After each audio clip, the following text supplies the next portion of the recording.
Hey everyone, it's Richard Metal Fan here, bringing you guys an old school album review. And today we're going to be talking about this album's 20th anniversary.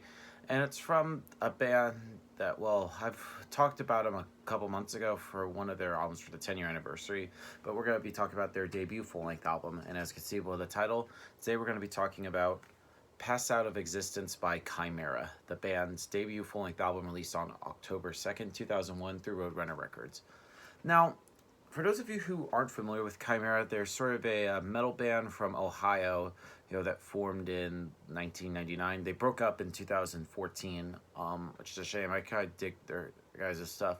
And before this, they had like two other EPs, one being a self-titled EP, which came out in 1999, and then in 2000, they got their EP, This Present Darkness. In fact, two of the songs that are on This Present Darkness, being Painting the White to Gray and Sphere, were actually re-recorded for this album. And then of course I think that got them like signed to Roadrunner, and then in 2001 they dropped their debut full-length album Pass Out of Existence. And with this album compared to their other albums after this album kind of leans with more of a new metal sound, because it was 2001, which is pretty much like new metal was at its peak with bands like Linkin Park, Slipknot, System of a Down, Papa Roach. Bands like that were pretty much at their peak, and of course, like after this, they would change up their style completely, having more of a groove metal style, and even a lot of people would lump them in as metalcore. But I think this album, it's okay, but I just think after this album, they just gotten a lot better, if you ask me.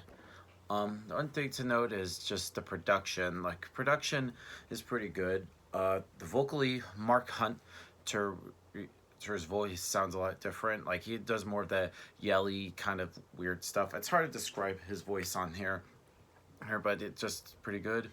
The guitar work on this is pretty solid. Rob Arnold and Jason Hager comes up with some great riffs and just pretty simple, basic stuff.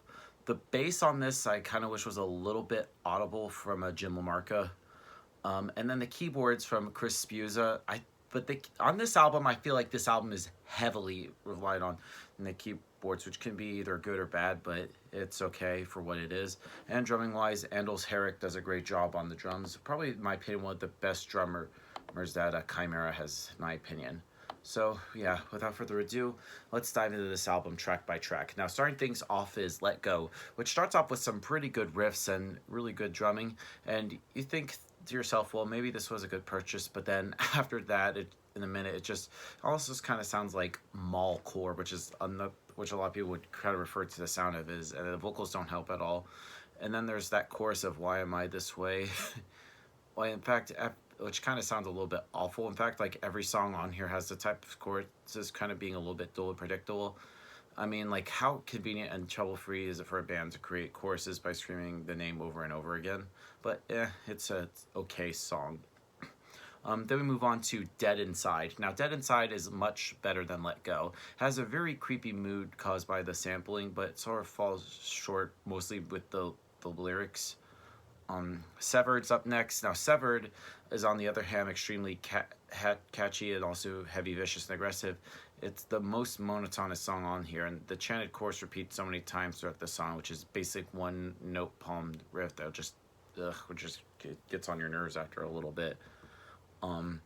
Next up, we get to Lumps. Now, Lumps is actually a pretty good song. It starts off with some really good screeching keyboards and some fast double bass. It's really great. And there's like a part in the chorus which has a riff which kind of reminds you a little bit of Prosthetics by Slipknot a little bit.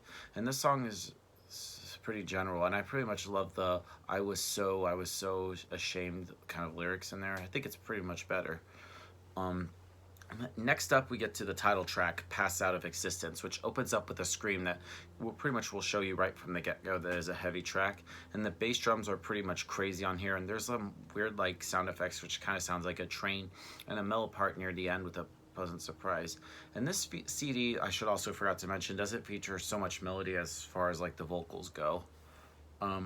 Abio is up next. Now, this was pretty cool. It's a short guitar and drum instrumental, very, very creepy and whispering in the background. And that leads into the next song called Split, like sp and then lit. It's kind of like weird. It's kind of like split in two, no pun intended. And the verses on this song aren't good, but I like the puking sample that just keeps playing, and a great like chorus, which actually is the little taste of melody on here. And this is also a single from the album as well. Next up, we get to Painting the White to Gray. Now, this is, like I mentioned, a re-recorded song from their This Present Darkness EP. And this is pretty much one of the best on the album. And the bridge has some really great lyrics about being in the back, and it's just really rocking song. Taste My is up next. Now, Taste My will pretty much show you like the moments of like clean and spoken vocals, and I think the clean vocals are a bit overused because they're not really done well, but that's just me. Rizzo is next. Now, Rizzo is very scary, blasting loud and scream filled. It's a good song, and I don't know. I think it's good. And from what I heard on this song, I heard they also got a little help from Stephen Carpenter from Deftones doing additional guitar. I could be wrong, but I think it's a good song. I keep saying it's a good song a lot, but it's good. Next up is Sphere. Now, Sphere is, I believe, is another re-recorded song originally from This Present Darkness. It's a very creepy song with some really interesting lyrics that they have come up with. It sort of like lyrically deals with falling in love with someone that you can never be with and being so obsessed with them, like wanting each other more than life. And there's also no verse chorus structure. The song pretty much tells like a story. And I really like the keyboards and the samples here, which gives it kind of like the creepy kind of vibe to it. Forced Life, which is another good song, which pretty much shows really anger to it. Options. Now, Options is pretty good, and it features some really good singing, which kind of sounds like Godsmack, especially in the chorus. But it's a pretty good song. And then we close things out with the longest song on the album, which is Jade, which is 13 minutes long. Its song is brilliant, and I don't know, it's just the first half of this is just a rockin' song with the usual theme of like anger towards an ex, only mixed with some kind of like weird kind of like Egyptianish mood about something about eyes turning into jade. And then the next quarter has some good guitar feedback, and it finishes off with some creepy like electronic beats, that some final whispered lyrics that makes it a million times better. Now, overall, Passed Out of Existence by Chimaira, it's a pretty solid debut, or a pretty okay debut, but I just feel like after this they've just gotten better. They're up until their last album, which came out in 2013.